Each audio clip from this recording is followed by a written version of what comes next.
સૌને સાદર પ્રણામ. જય જિનેન્દ્ર. આનંદકારી પરમ તારક પ્રભુ મહાદેવના ચરણોમાં વંદના કરીએ.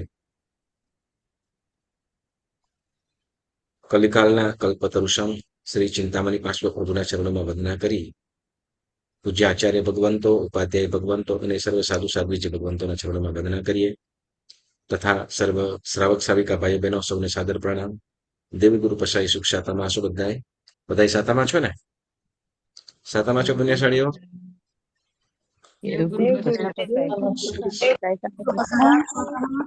આપણે આજે ખૂબ સુંદર મજાનો સ્વાધ્યાય કરી રહ્યા છે.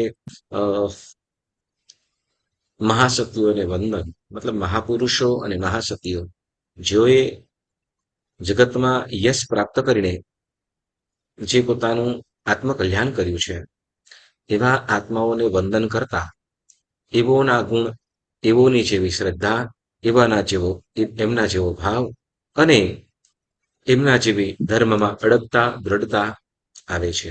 એટલે કે ને, જેના ઉત્તમ ગુણ ગાવતા ગુણ આવે નિજ અંગ, પદ્મ વિજય કહે એ સમય પ્રભુ પાડજો, જેમ જેમ થાવું અક્ષય અભંગ. એટલે જેવા ગુણિયલ વ્યક્તિના જેવા વ્યક્તિઓનું ધ્યાન કરીએ, જેવા વ્યક્તિઓના ગુણગાન કરીએ, એવું એનું વ્યક્તિત્વ, એના ગુણો આપણાની અંદર પણ આવે છે. એટલે જેવું ગુણોનું ધ્યાન કરીએ, એનું સ્તવના કરીએ, ધ્યાનમાં લઈએ, એ આપણાની અંદર પણ પ્રાપ્ત થાય. એટલે જેમ કહેવાય ને, દુર્ગુણી હોય તો દુર્ગુણી સાથે કોઈ રહેતો હોય તો એને પણ દુર્ગુણ થતા વાર ન લાગે. આપણે કહેવાય ને, નાનું બાળક હોય તો એને કેવી સોબતમાં રાખવાની વિચારણા કરીએ? તો કે સારી સોબતમાં રહે છે, ખરાબ સંગત ન કરતો. બરાબર ને? કારણ તો કે જેવી સંગત થાય, કેમ કે વારંવાર એની સાથે એનું અનુકરણ થતું હોય, એનું સ્મરણ થતું હોય, એટલે એના જેવા એ પણ બની જાય. એટલા માટે અહીંયા કે છે એટલે મહાપુરુષો, મહાસતીઓને આપણે જો સ્મરણ કરીએ, જે જગતમાં ધર્મ ભાવમાં સ્થિર થઈ અંતે આત્મકલ્યાણ સાધ્યું છે, એવા આત્માઓને સ્મરણ કરવાથી એમના જેવા ગુણો, એમના જેવી ધર્મ દ્રઢતા પ્રાપ્ત થાય છે. તો પુણ્યશાળીઓ, આમ કથાનો યોગનો સ્વાધ્યાય પ્રારંભ કરીએ પહેલા પાર્શ્વપ્રભુને આપણે યાદ કરીએ. આ પાર્શ્વપ્રભુના સ્તવનની અંદર પ્રભુ કેવા છે અને અન્ય કેવા છે, અન્ય દેવી દેવતા કેવા છે, એનું વર્ણન આ સ્તવનની અંદર કરે છે. તો આપણે ખૂબ ભાવ સાથે સાંભળીએ અને ત્યાર પછી આજની જે કથા છે એ કથામાં પણ એવી સુંદર મજાની કંઈક વાત છે જે આપણે સાંભળીએ. નવ ખંડાજી હો પાસ, મનડું લોભાવી બેઠા આપ ઉદાસ. નવ ખંડાજી હો પાસ, મનડું લોભાવી બેઠા આપ ઉદાસ.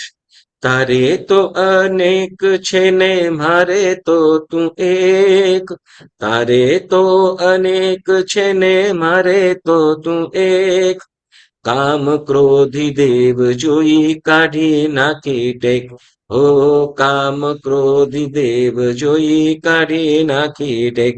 નવ ખંડાજી હો પાસ, મનડું લોભાવી બેઠા આપ ઉદાસ. કોઈ દેવી દેવતાના ઝાલી ઉભા હાથ, કોઈ દેવી દેવતાના ઝાલી ઉભા હાથ. મોઢે માંડી મોરલીને નાચે રાધાનાથ. નવ ખંડાજી હોલ પાસ, મનડું લોભાવી બેઠા આપ ઉદાસ. જટાજુટ શિર ધારે વળી ચોડે રાખ, જટાજુટ શિર ધારે વળી ચોડે રાખ. ગળે તો ગિરજાને રાખે જોગી પણું ખાક, ગળે તો ગિરજાને રાખે જોગી પણું ખાક. હો નવ ખંડાજી હો પાસ, મનડું લોભાવી બેઠા આપ ઉદાસ. પીરને ફકીર જોયા નિર્ગુણી દેવ, પીરને ફકીર જોયા નિર્ગુણી દેવ. કાચ કણી મની ગણી આ તો ખોટી ટેવ. નવ ખંડાજી હો પાસ, મનડું લોભાવી બેઠા આપ ઉદાસ. દેવ દેખી જૂઠડાને આવ્યો છું હજૂર. દેવ દેખી જૂઠડાને આવ્યો છું હજૂર. ગુણ આપો આપના તો કાંતિ ભરપૂર. ગુણ આપો આપના તો કાંતિ ભરપૂર. હો નભ ખંડાજી હો પાશ. મનડું લોભાવી બેઠા આપ ઉદાસ. હો નભ ખંડાજી હો પાશ. મનડું લોભાવી બેઠા આપ ઉદાસ. બોલો બોલો શ્રી મહાવીર સ્વામી ભગવાન કી જય. પુણ્યશાળીઓ, આપણે કથાનું યોગમાં વાર્તાઓમાં સુજેષ્ઠાની કથા આપણે સાંભળી રહ્યા હતા. સુજેષ્ઠા ચેટક રાજાની પુત્રી. કથા આપણે સહેજ સંક્ષિપ્તમાં સાંભળી લઈએ. ચેટક રાજાની પુત્રી, જેને ચેડા રાજા તરીકે પણ ઓળખવામાં આવે, બન્યો તો પ્રસંગ એવો. સુજેષ્ઠા અત્યંત રૂપવતી, લાવણ્યવંત અને દેવોની અપ્સરા સરખી અને સાથે શ્રેણિક મહારાજા તરફ પ્રેમવાળી થયેલી અને શ્રેણિક મહારાજાને જણાવે. શ્રેણિક મહારાજા જ્યારે એને પોતાના તરફ આકર્ષાયેલી અને પ્રેમની ઈચ્છુક છે એમ જાણી શ્રેણિક મહારાજા પણ એને પરણવા માટે પહોંચ્યા. પ્રેમ લગ્ન એટલે સામે માંગણી કરાય, હાથ માંગીને કરાય એવું નહોતું. ભૂગર્ભ માર્ગે એટલે કે અંડરગ્રાઉન્ડ રસ્તો, સુરંગ બનાવીને ચેટક રાજાના મહેલની અંદર પહોંચ્યા. અને એ પણ એ ચેટક રાજાના મહેલની અંદર જ્યાં આ સુજેષ્ઠા રાજકુમારી છે, સુજેષ્ઠા રાજકુમારી પોતાના દૂત દ્વારા આમંત્રણ મોકલ્યું અને જ્યેષ્ઠા પણ આવી, પરંતુ સાથે સાથે એની નાની બહેન ખૂબ જ વાલી, જેનું નામ ચેલના. શ્રેણિક મહારાજાને વિનંતી કરી કે ચેલનાને પણ સાથે લે અને એની બેન સાથે મને અત્યંત પ્રિય છે, એના અવિયળ બંનેનો સ્નેહ છે, એને પણ સાથે લઈ લો. શ્રેણિક મહારાજા હા પાડીને આ બાજુ સાથે એને સુજેષ્ઠાને કોઈ અત્યંત પ્રિય વસ્તુ હશે, રત્નની પોટલી. એ રત્નની પોટલી કે મને અત્યંત અત્યાધિક એના ઉપર પણ સ્નેહ છે કે મને ખૂબ ગમતું છે, તો કોઈ વસ્તુ લેવા માટે સુજેષ્ઠા અંદર ગઈ, મહેલની અંદર પાછી ફરી અને તે વખતે શ્રેણિક મહારાજા એને વિલંબ થતો, કારણ કે એક તો છુપે રસ્તે ગુપ્ત રીતે આવેલા હતા, વધુ સમય રોકાય એમ હતું નહીં, અને આમાં સુજેષ્ઠાને આવતા વાર લાગી. રખીને ક્યાંક તે વખતે ત્યાંનો જે મંત્રી હતો, કેટલાક સૈનિકો સહિત આવેલા હતા, તો એ મંત્રીએ રાજાને કહ્યું કે વધુ વાર જો અહીંયા ઉભા રહીશું તો અનહોનારત થઈ પડે, કોઈને સહેજે પણ ભણક લાગશે અને આક્રમણ થઈ પડશે તો ઘણું કપરું થઈ પડશે, એટલે અત્યારે જ નીકળવું જોઈએ. આ બાજુ સુજેષ્ઠાને આવતા વાર લાગી અને તે વખતે નક્કી કર્યું કે જો કદાચ કંઈ થઈ ગયું ન ગયું હોય ને, આવતા વાર લાગી એટલે નક્કી કોઈ અન્ય દૂત દ્વારા કે ગુપ્તચર દ્વારા કદાચ જોવામાં આવી હોય અને પકડાઈ ગઈ હોય અને તે કદાચ એને બંદી બનાવી હોય ને કંઈક જે આવ્યા છે એની ખબર પડતા કઈ બીજી અનહોનારત, મતલબ કે સૈનિકો વડે હુમલો કરી દેવાય તો થોડા સૈનિકો છે તો ત્યાં કદાચ બચવું પણ મુશ્કેલ પડે. એટલે શ્રેણિક મહારાજાને સમજાવતા આ બાજુ શ્રેણિક મહારાજા ચેલના સહિત ત્યાંથી પોતાના નગર તરફ નીકળી ગયા. હવે આ બાજુ ત્યાં સુજેષ્ઠા આવી, પરંતુ ત્યાં એ સુરંગ, જ્યાં સુરંગ રસ્તે આવેલા હતા ત્યાં દેખાય નહીં. થોડું દૂર પણ નજર કરી પણ ક્યાંય દેખાય નહીં. એટલે એને તરત મનોમન એટલો ગુસ્સો આવ્યો અને નક્કી કર્યું કે શું આ તો મારી બહેનને ઉપાડીને ગયા અને મને સાથે ન લઈ ગયા. અને એટલે તે ગુસ્સાની અંદર ગુસ્સો કે દ્વેષના કારણે ત્યાં સોર બકોર કર્યો અને અહીંયા શ્રેણિક આવ્યા હતા અને આવી રીતે ચેલનાનું હરણ કરીને ગયા છે વગેરે ત્યાં સોર બકોર કર્યો. અને તે વખત ત્યાં રહેલા જે ચેડા રાજા અને ચેડા રાજાનો જે યોદ્ધા હતો, યોદ્ધા જે મતલબ અજય મતલબ બહુ મહાશક્તિશાળી કે ઘણા યોદ્ધાઓને જેને પરાજય કરેલો હતો એવો એ યોદ્ધો પોતાના સૈનિકો સહિત એ સૈનિક મહારાજાનો પીછો કર્યો અને તે વખતે સૈનિક મહારાજા એના રક્ષણ કરતા જે સુરસા શ્રાવિકા એના 32 પુત્રો પણ તે વખતે ત્યાં ઘાયલ થયા, મૃત્યુ પામ્યા. અને આ બાજુ તે વખતે ઘણા રથો સહિત હતા, એટલે ઘણા બધા રથ વગેરે હતા, એટલે એ સુરંગમાં સૈનિક મહારાજા અને ચેલના અને કેટલાક ગુપ્ત જે સૈનિક વગેરે ત્યાંથી પલાયન થયા. અને આ બાજુ મતલબ કે ચેટક રાજાના પેલા યોદ્ધા વડે એ પકડાયા નહીં અને અંતે ચેલનાને લઈને નીકળી ગયા. હવે આ બાજુ જે સુજેશ શાહ છે, એક વખત જેની સાથે પ્રેમ થયો, સ્નેહ થયો, મનથી વરી ગયા હોય ને, પછી મહાસતીઓ કે સતી સ્ત્રીઓ ક્યારે પણ અન્ય પુરુષની વાંછા ન કરે. પછી પછી સંયમ જીવનની કે ઉત્તમ ધર્મ આરાધના પૂર્વક પોતાનું જીવન વ્યતીત કરે. પછી કોઈ પણ પરિસ્થિતિની અંદર થયું. અહીંયા તો પાણી ગ્રહણ થયું નતું, સુજેષ્ઠા અને સૈનિક મહારાજાનું લગ્ન થયેલું નથી, પરંતુ સતી સ્ત્રીઓનું આ લક્ષણ છે કે એક વખત પણ જેને મનથી ચાહી ચૂકી હોય, મનથી સમર્પિત થઈ હોય, તો એ પછી અન્ય પુરુષની વાંછા કે ક્યારેય પણ કરતી નથી. એમાં આપણે જો કથા જોઈએ, રાજુલ નારી કહીએ કે પછી સતી સતા કહીએ કે એવી જે પણ, તો એમ હવે સુજેષ્ઠા શુભ ભાવોની અંદર ધીમે ધીમે દરેક વસ્તુને સમય લાગે. અંતે પ્રભુ વીરની પ્રવૃત્તિની એટલે ચંદનબાળા સાધ્વીજી પાસે સુજેષ્ઠાએ પણ દીક્ષા લીધી. ખૂબ સુંદરપણે સંયમ જીવનનું પાલન કરે છે. સંયમ જીવનનું પાલન કરતા ખૂબ સુંદર રીતે અનેક નિરતિચારપણે સુંદર ચારિત્રનું પાલન કરે, તપસ્યાઓ કરે, વળી આતપનાઓ પણ એવી તપસ્યાઓ વગેરે કરતા, આતપને વગેરે કરતા એક વખતે બન્યું એવું, અગાશીમાં આતાપના પૂર્વક એ પોતે ધ્યાન કરી રહ્યા છે. તપસ્યા પર, જેમ આપણે પંચાંગ કહેવાય, જેમ સૂર્યનો તડકો પણ હોય, સૂર્યનો તડકો પણ હોય, એટલે તડકો હોય અને બાહ્ય તપ પણ હોય, ઉપવાસ આઈમલ વગેરે. તો એવી રીતે અગાશ એ ઉપવાસ રહી કે એને આગાશી ઉપર એ પોતે આતાપના પૂર્વક આતપના કરે પૂર્વક તપ કરી રહ્યા છે. અને ત્યારે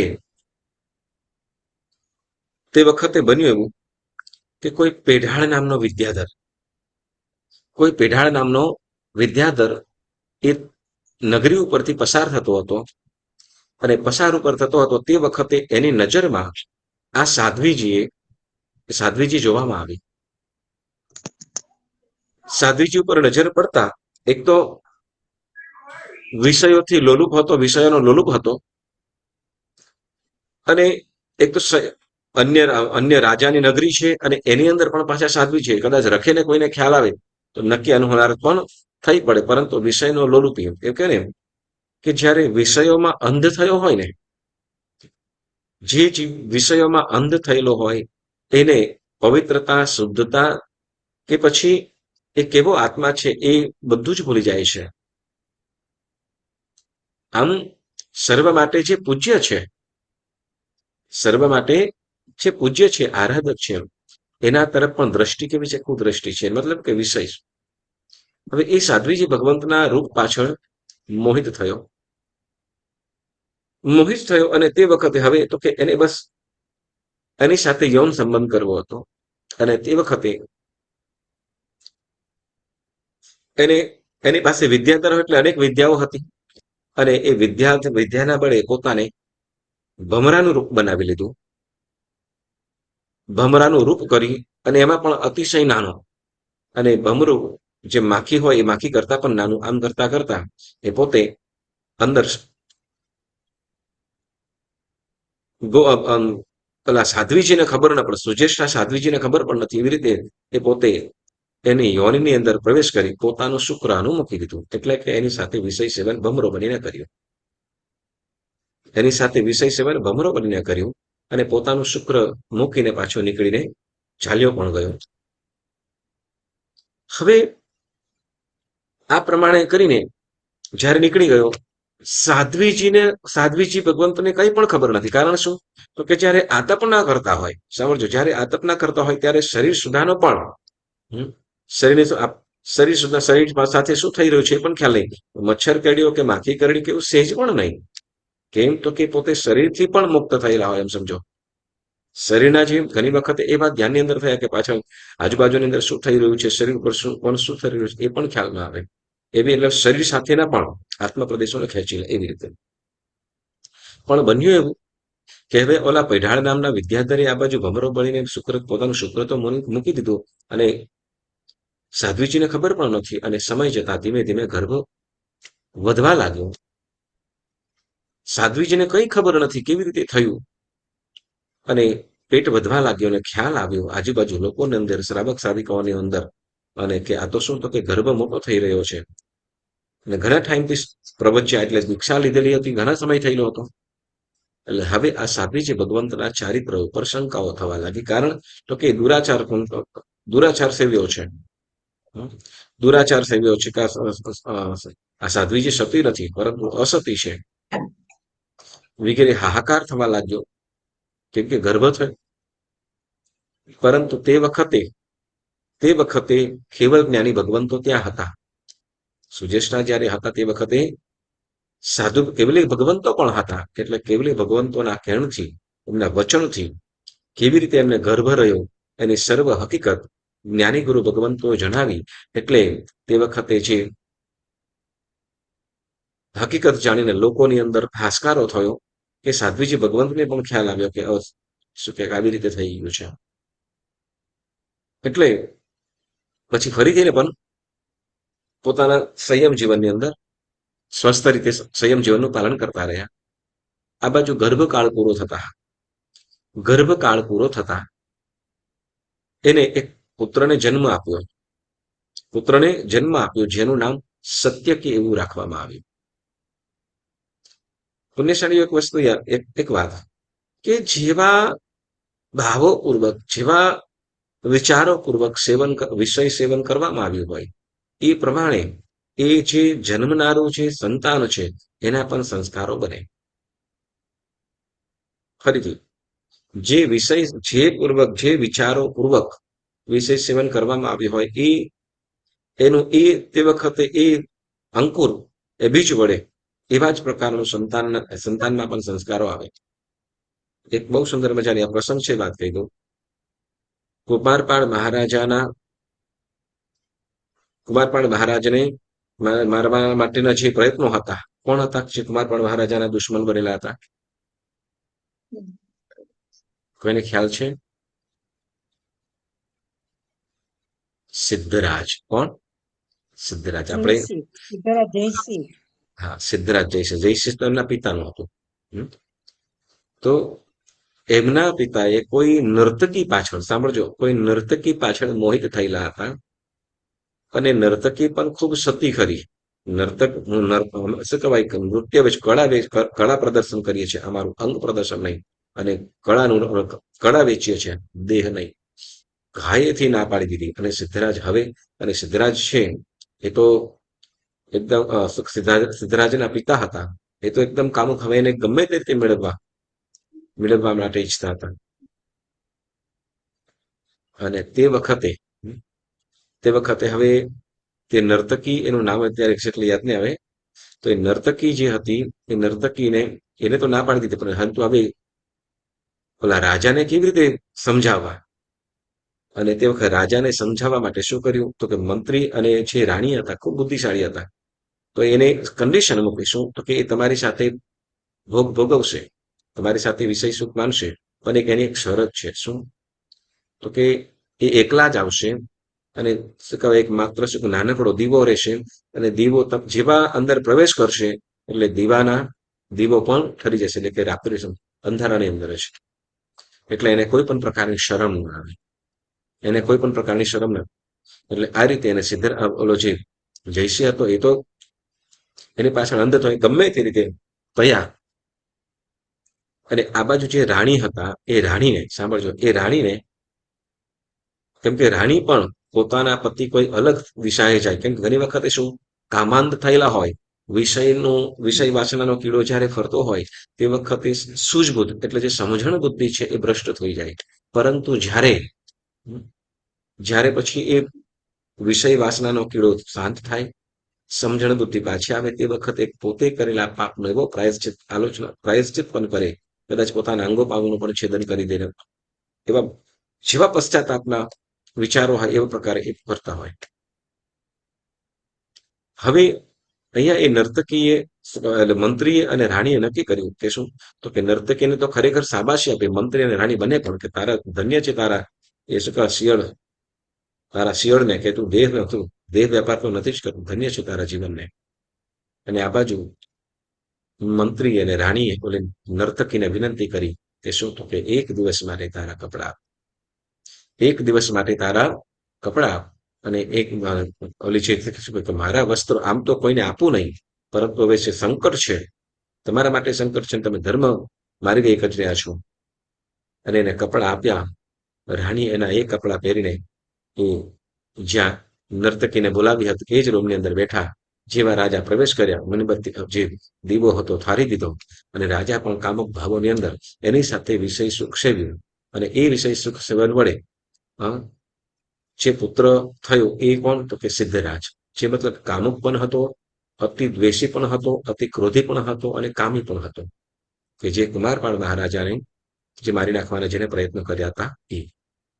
અને એમ કે છે કે શું, તો કે જેવો જીવ હોય એવા પ્રકારે એનો જન્મ પણ થાય. એટલે શું, તો કે જેવો હવે મૂળ વસ્તુ કે એ ગર્ભકાળ વગેરેની વાતો છે.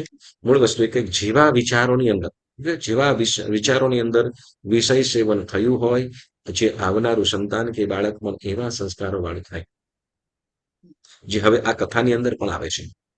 હવે ઓલો જે મોહિત, જે સદાચારોથી યુક્ત છે, માત્ર શું એને રૂપ પાછળ મોહિત થયો અને વિષય સેવન કરીને નીકળી ગયો. કોણ? પેઢાળ વિદ્યાધર. અને હવે એના શુક્ર વડે જે ઉત્પન્ન થયું, અને સુજેષ્ઠાએ તો સાધ્વીજી છે, એના આચાર વિચારો પણ ખરા, બરાબર, પરંતુ છતાંય શું કે એનું એ રીતે સેવાયેલું બીજ, જ્યારે એ પુત્ર એનો જન્મ થયો, સમય જતા એનો જન્મ થયો, અને જન્મ થતા એ સુજેષ્ઠાના પુત્રનું નામ સત્યકી એવું રાખવામાં આવ્યું. સત્યકી. હવે સત્યકી છે એ નાનપણથી જ આમ વિદ્યાધરનો પુત્ર છે, એટલે સહજ અમુક વિદ્યાઓ એને લોહીની અંદર પણ હોય, કેટલીક વારસાની અંદર હોય, કેટલીક સંસ્કારથી આવે.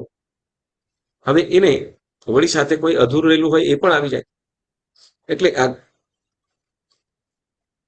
સત્યકી પડે. હવે એક આ સત્યકી કાળ સંદીપન નામના વિદ્યાધરને એને માર્યો. કાળ સંદીપન નામનો જે વિદ્યાધર હતો એ વિદ્યાધરને એને મારી નાખ્યો. વિદ્યાધર હવે આ જે સત્યકી જે મોટો થયો છે, હવે એને પૂર્વભવની અંદર કેટલીક વસ્તુ એવી હોય કે જે પૂર્વભવમાં સિદ્ધ કરવાનો પ્રયત્ન કર્યો હોય પણ કે ત્યાં સિદ્ધ ન થયું હોય, તો એને એ ફરીથીને પણ એને એ સંજોગ આવતા એ વિદ્યાઓ કે એનું પુણ્ય કે એનું એ કાર્ય એ ભવની અંદર પણ સિદ્ધ થાય. તો અહીંયા સત્યકી પૂર્વ ભવની અંદર રોહિણી વિદ્યા સાધતો હશે, પણ એ અધૂરી રહી હશે. એ વિદ્યા અધૂરી રહી હશે, અને એ વિદ્યા હવે આ ભવમાં એને સિદ્ધ થઈ, અને રોહિણી નામની વિદ્યા એના કપાળ રસ્તે એના શરીરમાં પ્રવેશ કરી. જેમ કહેવાય કે કેટલીક દિવ્ય શક્તિઓ છે આપણા જે અંગની અંદર આવતી હોય, શરીરની અંદર અંગની અંદર પ્રવેશ કરતી હોય, તો એ શુભ માર્ગોની અંદરથી શુભ અંગોની અંદર પ્રવેશ કરતી હોય. કોઈ છે હાથની અંદરથી, કોઈ વિદ્યા છે હાથની અંદર પણ પ્રવેશ કરતી હોય, કોઈ આંખ માર્ગે પણ પ્રવેશ કરતી હોય, કોઈ મસ્તક માર્ગે પણ પ્રવેશ કરતી હોય, કોઈ કપાળ માર્ગે પણ પ્રવેશ કરતી હોય, કોઈ કંઠ માર્ગે પણ પ્રવેશ કરતી હોય. તો એવી રીતે અલગ અલગ માર્ગે મતલબ શુભ અંગો, બરાબર. તો હવે અહીંયા રોહિણી વિદ્યાને પૂર્વ ભવની અંદર સાધેલી હતી પણ અધૂરી રહી હતી. હવે આ ભવની અંદર એને સિદ્ધ થઈ છે, અને એ વિદ્યા એને કપાળ માર્ગે પ્રવેશ કરી. એટલે કપાળ માર્ગે એટલે ત્યાં એને નેત્ર જેવું નિશાન થયું, અને જેમાં ત્રીજું નેત્ર એમ તરીકે ત્રીજું નેત્ર પણ થયું, કે જેના કારણે માટે શું, તો કે એને એ સત્યકીને ત્રિનેત્રી એવું પણ કહેવાય, એટલે ત્રિનેત્રી તરીકે પણ ઓળખાયા. એ નિશાન શેનું હતું, કે જે વિદ્યા પ્રવેશ કરી હતી તે. હવે એ વિદ્યા પ્રવેશ કરી ત્રિનેત્રી કહેવાયા. વળી સાથે સાથે ઓલો કાળ સંદીપણો જેને માર્યો એ કેવી રીતે? તો કે હવે એ કાળ સંદીપણો હતો એ 3 નગરો વચ્ચે રહેતો હતો. 3 એના રક્ષણ માટે પોતે મોટાના શું કહેવાય 3 નગર વસાવેલા હતા કે જે મતલબ પોતાના, કે જેની અંદર પોતાના મંત્રીઓ કે અન્ય નિમણૂક કરેલા રાજાઓ વગેરે ત્યાં રહેતા હતા. એનું રક્ષણ પણ વગેરે પણ કરે. હવે એ કાળ સંદીપન, હા, કાળ સંદીપનને એ કે હવે આની પાસે વિદ્યા હતી, શક્તિ પણ હતી, અને એ કાળ સંદીપન 3 રક્ષણ 3 પોતાના રક્ષણ માટે 3 જે નગરો વસાવેલા હતા.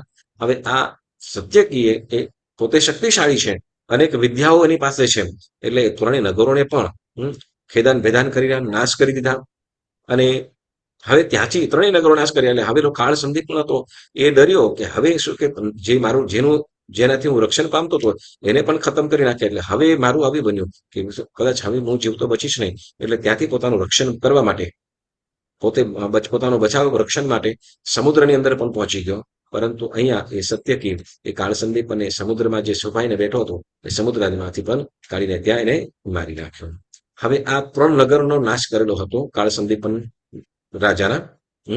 એ પણ વિદ્યાધર હતો. કાળ સંદીપન એ પણ વિદ્યાધર હતો. કાળ સંદીપન વિદ્યાધરના 3 નગરોનો નાશ કર્યો હતો અને કાળ સંદીપનને માર્યો. એટલે કાળને નાશ કરનાર એવી તરીકે પણ જૈન તરોની અંદર આને જાણવામાં આવે.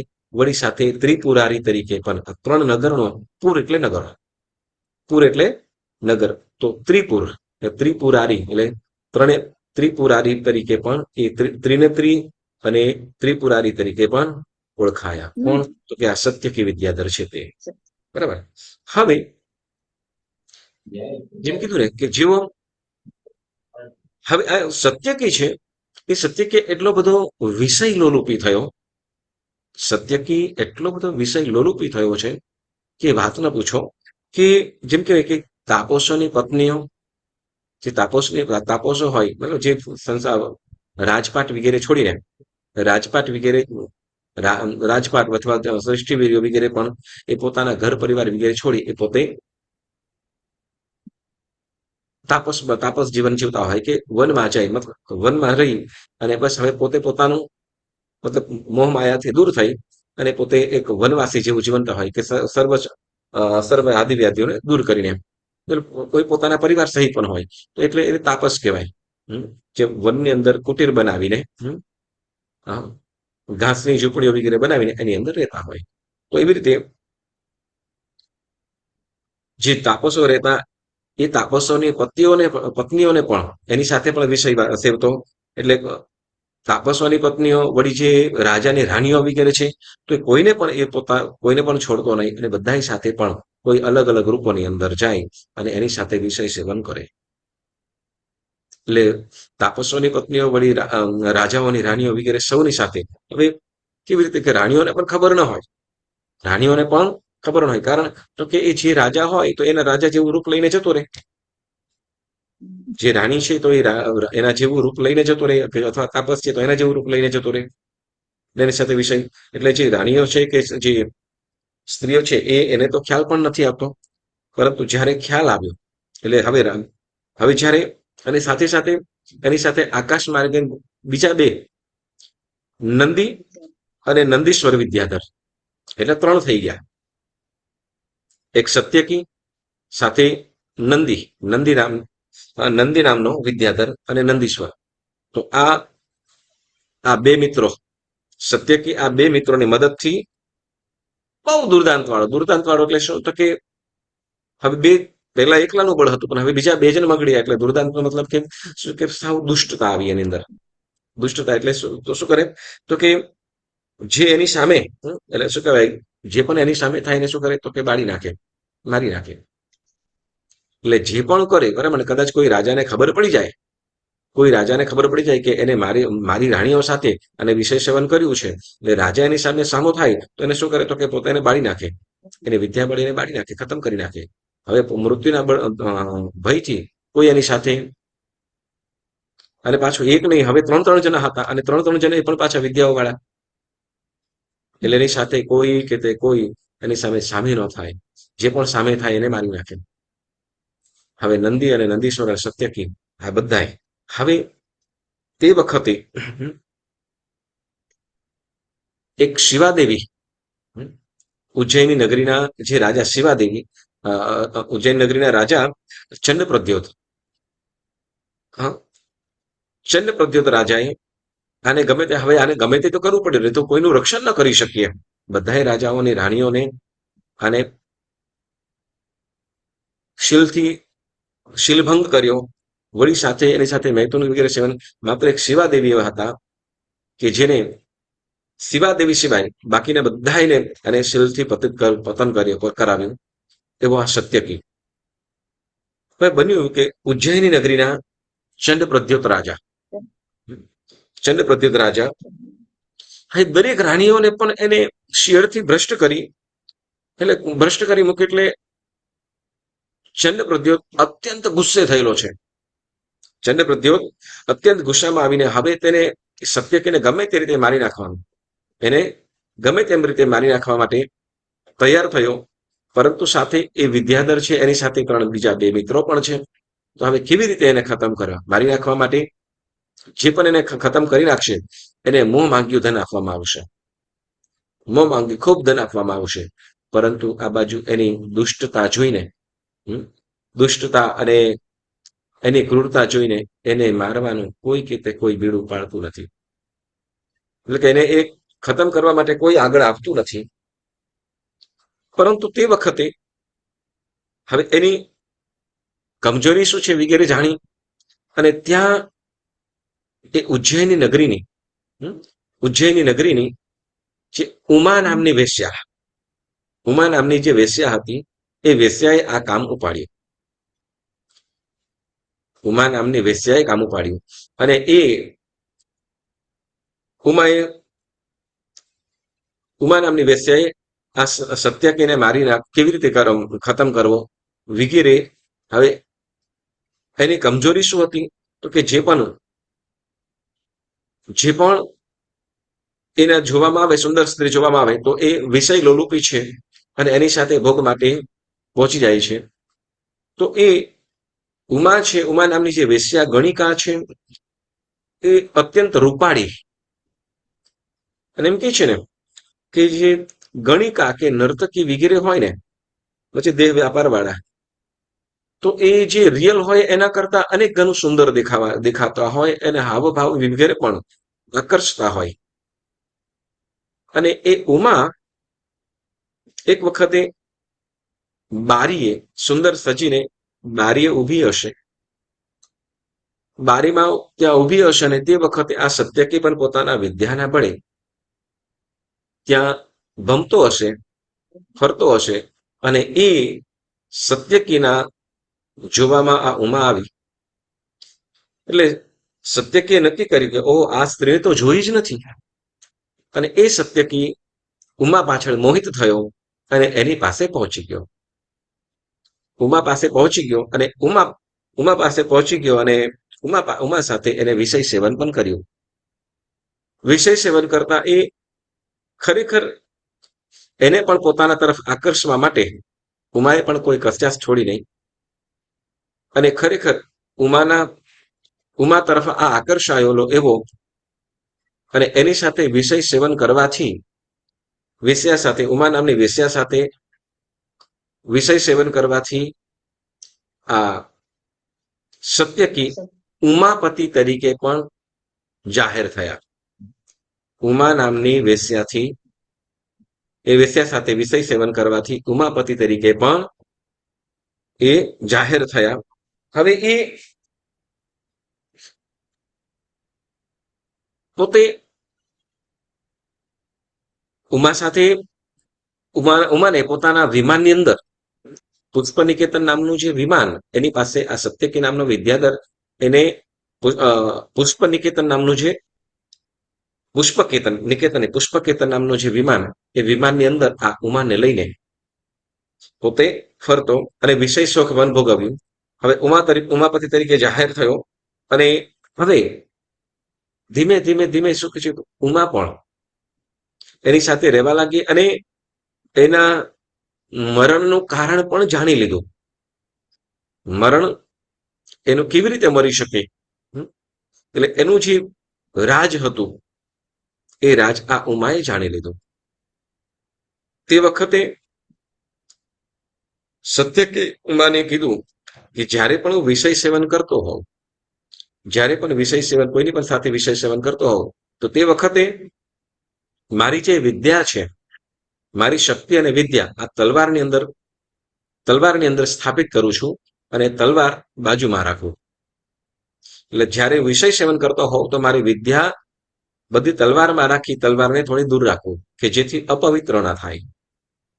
આ વાત ઉમાએ સત્યકી પાસેથી જાણી લીધું અને આ એનું જે રહસ્ય એ કેવી રીતે મૃત્યુ શકે કે કદાચ આવી રીતે હોય જ્યારે મારી પાસે વિદ્યા ના હોય અને તે વખતે કદાચ કોઈ ઘા કરી દે તો તે વખતે મારું મૃત્યુ થઈ શકે. ઉમા વૈજ્ઞાનિકાએ ચંદ્રપ્રદ્યોત રાજાને આ વાત જણાવી. કેવી રીતે મૃત્યુ થઈ શકે એ જાણી અને તે વખતે પત્રછેદક, હા, કદાચ પત્રછેદક એ નામ પણ હોઈ શકે કળા પણ એવી રીતે શું તો કે એ રીતે ઘા કરતા હોય, બરાબર ને, એ રીતે ઘા કરતા હોય કે કદાચ આમ સર દઈને ઊભું પાંદડું હોય તો પાંદડાને પણ ખાલી જ્યાંથી કટ કરવાનું હોય એ જ રીતે એને કટ કરી શકે, બીજું કોઈ પણ વસ્તુને તૂટવા ન દે.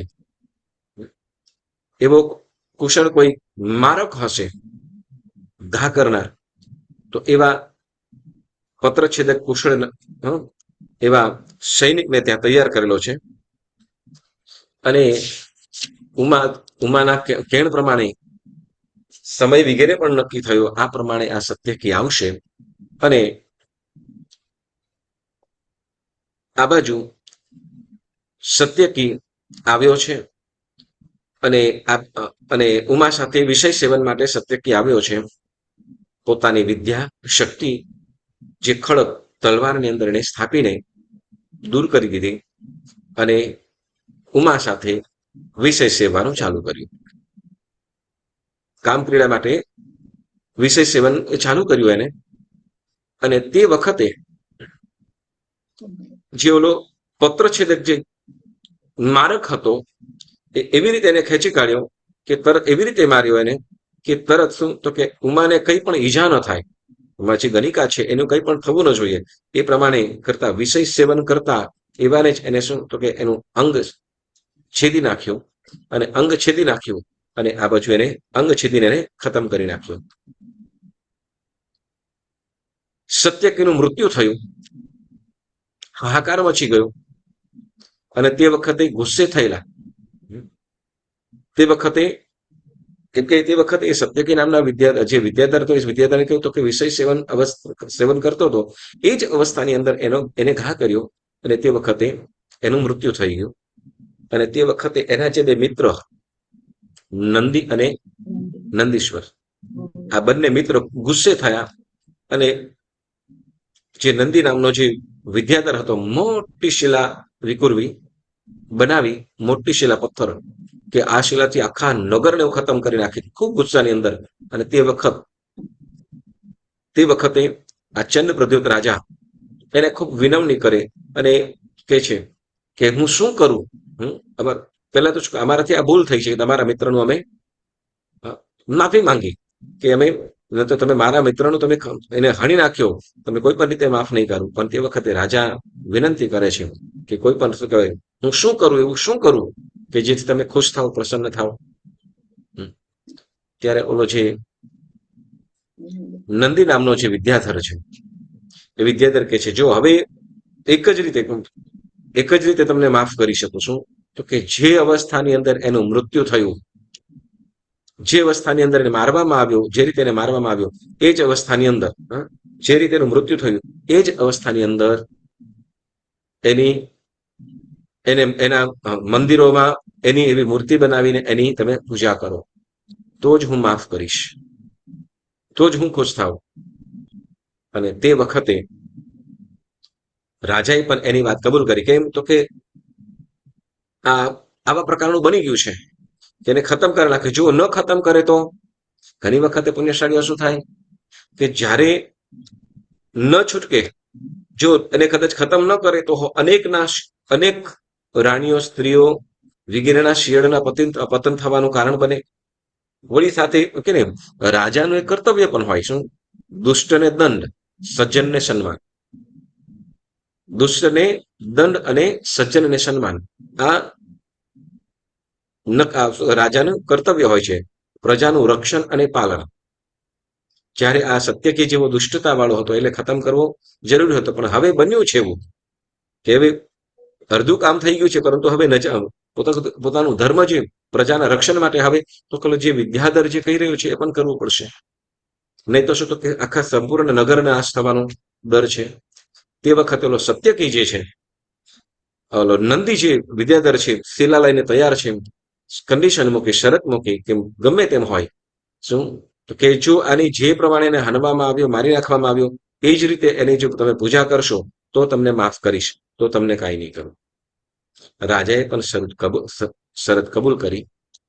અને ત્યારે ચંદ્રપ્રદ્યોત રાજા, ઓકે, ચંદ્રપ્રદ્યોત રાજા, ઉજ્જૈની નગરીના એ ચંદ્રપ્રદ્યોત રાજા તે વખતે ગામોગામ એના મંદિરો બનાવડાવ્યા. અને એ જે સત્યકી વિદ્યાધર કે જેના લિંગ છેદનથી એનું મૃત્યુ થયું, અને એ જ અવસ્થાની અંદર કોણ કે સત્યકી વિદ્યાધરની ગામોગામ એ ચંદ્રપ્રદ્યોત રાજા બ્રાહ્મણોને એની પૂજા કરવાનું સોંપ્યું.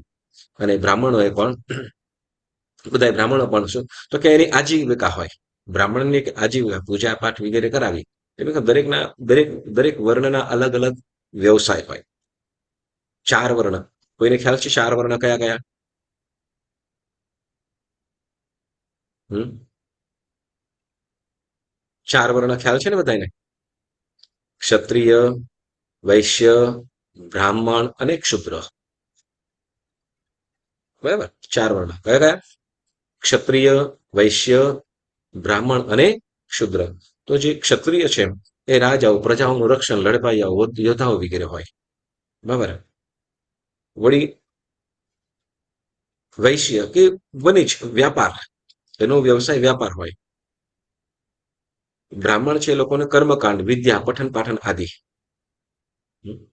એ બ્રાહ્મણો કરતા.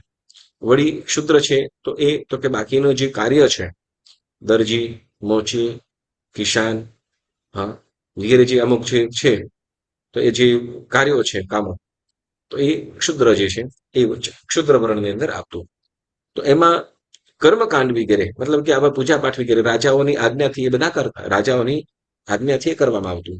તો એ રાજાએ બ્રાહ્મણોને તે વખતે સોંપ્યું કે શું, તો કે આ રીતે સંકટ છે, વિનંતી ન કરે, રાજા આજ્ઞા કરે, અને બ્રાહ્મણોને તે વખતે કામ સોંપ્યું કે શું, તો કે પ્રસન્ન માટે તમે કરશો, તમારા ઉપર પણ પ્રસન્ન થશે, તમારા ઉપર પણ દયા દ્રષ્ટિ રાખશે, અને તમારા કારણે આખા નગર ઉપર પણ દયા દ્રષ્ટિ વગેરે રાખશે. તો એ સત્યકી વિદ્યાધર એની જે મૂર્તિ બનાવીને, જે પ્રમાણે એનું મૃત્યુ થયું હતું એ પ્રમાણે મૂર્તિ બનાવીને ગામો ગામ અનેક ઠેકાણે એ પૂજાઓ કરવા લાગી. અને એ સત્યકી વિદ્યાધરની જે પૂજાઓ ત્યારથી, એટલે ચંદ્રપ્રદ્યોત રાજા એટલે તો કે મહાવીર સ્વામી ભગવાનના શાસનની અંદર થયેલા, બરાબર. તો ત્યારે તે સમય દરમિયાન, કેમ કે શ્રેણિક મહારાજાની વાત આવી ગઈ એટલે તમે સહજ રીતે સમજી શકાય એવું છે. તો ત્યારથી એ પ્રથા અને એ પરંપરા અત્યારે વર્તમાનમાં પણ ચાલુ છે. બરાબર. તો એ સત્યકી વિદ્યાધરની એ રીતે પૂજા થઈ. હવે અહીંયા એ સત્યકી વિદ્યાધર છે એ 11મા રુદ્ર તરીકે પણ ઓળખવામાં આવે છે, છેલ્લા, બરાબર. અને કે સત્યકી નામનો જે વિદ્યાધર છે છેલ્લો 11મો રુદ્ર તરીકે પણ ઓળખવામાં આવે છે, જેમાં પરશુરામને પણ રુદ્ર તરીકે ઓળખવામાં આવે. વળી હનુમાનજી છે તો એને પણ રુદ્ર તરીકે ઓળખવામાં આવે. પછી એના સિવાય બીજા પણ કદાચ હોય, આપણને એક્ઝેક્ટલી ખ્યાલ નહીં. તો કે એ રુદ્ર તરીકે આ સત્યકી વિદ્યાધર એના વૃત્તાંત આપણે સાંભળી. હવે આપણે મૂળ જે કથા છે, આ કોની કથામાં આપણે વાત સાંભળી? આ સત્યકીની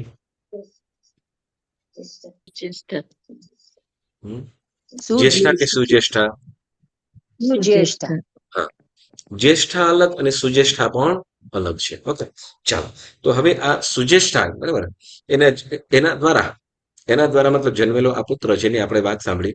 અને સુજેષ્ઠા પણ, સુજેષ્ઠા પોતે વધુ ને વધુ ધર્મ આરાધનામાં, મતલબ ધર્મ આરાધના કે સંયમ જીવન તો હતું જ, વધુ ને વધુ સુજેષ્ઠા તીવ્ર તપશ્ચર્યાઓ કરી, અને તપશ્ચર્યાઓ કરી અંતે આઠેય કર્મનો ક્ષય કરી અને મોક્ષે પણ ગયા છે. તો આ સત્યકી શું કહું છું, આ સુજેષ્ઠાની કથાની અંદર આપણને એક જેનાથી મિથ્યાત્વ પ્રારંભ થયેલું છે, પ્રારંભ એટલે કે જે મિથ્યાત્વ તરીકે પૂજાય છે, પૂજાય છે મતલબ છે જ. તો એવા એ સત્યકી નામના વિદ્યાધર કદાચ આ કથાની અંદર છે, આ કોની વાત છે એ પણ તમને ખ્યાલમાં લગભગ પ્રાય કરીને આવી ગયો હશે. બરાબર, કે જેને ઉમાપતિ તરીકે પણ ઓળખવામાં આવે, ત્રિપુરારી તરીકે પણ ઓળખવામાં આવે, અને ત્રિનેત્રી તરીકે પણ ઓળખવામાં આવે, અને રુદ્ર તરીકે પણ જાણવામાં આવે. તો એવા હવે મૂળ કથા સારાંશમાં તમને જણાવું કે જે હાઈડ કરીને કે બળજબરીથી બળજબરીથી કરાવવામાં આવેલું કાર્ય, અને એ પણ મિથ્યા, નથી સારું, નિંદનીય છે, નથી યોગ્ય, છતાં પણ એને ન છૂટકે કરાવતા હોય અને પછી હોંશ હોંશ પૂછે એને કરવામાં આવે, બરાબર, તો એ પણ શું, તો કે મિથ્યા ધર્મ જ કહેવાય છે, અથવા મિથ્યાત્વને વેગ આપવાનું કાર્ય છે. અને એનું જો આપણે આરાધન કરતા હોય તો કે મિથ્યાત્વ તરફ લઈ જાય છે. એટલે આ સુજેષ્ઠાની કથાની અંદર આપણને ઘણી મોટી વાત આપણને શીખવા સાંભળવા મળે છે. શું પહેલા શું એટલે કે શું આગાથી આપણે જે કીધું ને, આપણે જેમ બહેનોએ આપણે શું કહેવાય કે પહેલાના સમયની અંદર ગામડાઓ, અમારે ગામડાઓની અંદર પણ હજી પણ ઓકે, તો જ્યારે પણ સ્ત્રી કે બહેનો ગમે ત્યારે ઘરની બહાર નીકળતા હોય તો કુંવારી કન્યાઓ હોય પણ વિવાહ લાયક હોય તો એ ચોક્કસ માથે ઓઢીને જ નીકળે. કદાચ ડ્રેસ પણ પહેર્યું હોય તો અત્યારે પણ માથે ઓઢીને જ નીકળે.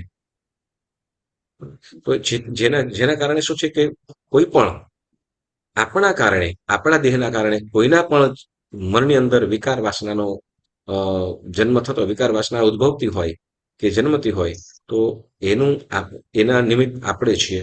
તો એવું નિમિત્ત થઈ આપણે કોઈ પણ રીતે એવું પાપ ન થાય એનું હંમેશા ધ્યાન રાખવાનું. તો પુણ્યશાળીઓ, આજે સુજેષ્ઠાની કથા આપણે અહીંયા પૂર્ણ થાય છે. જેના આજ્ઞા વિરુદ્ધ કાંઈ પણ બોલાય હોય તો પુણ્યશાળીઓ મન વચન કાયાથી ત્રિવિધે ત્રિવિધે મિચ્છામિ દુક્કડમ, મિચ્છામિ દુક્કડમ, મિચ્છામિ દુક્કડમ. ઓકે, અને હવે હવે પછી આપણે મૃગાવતી, એ પણ કોણ, તો કે ચેટક રાજાની પુત્રી, તો એની આપણે વાત સાંભળીશું.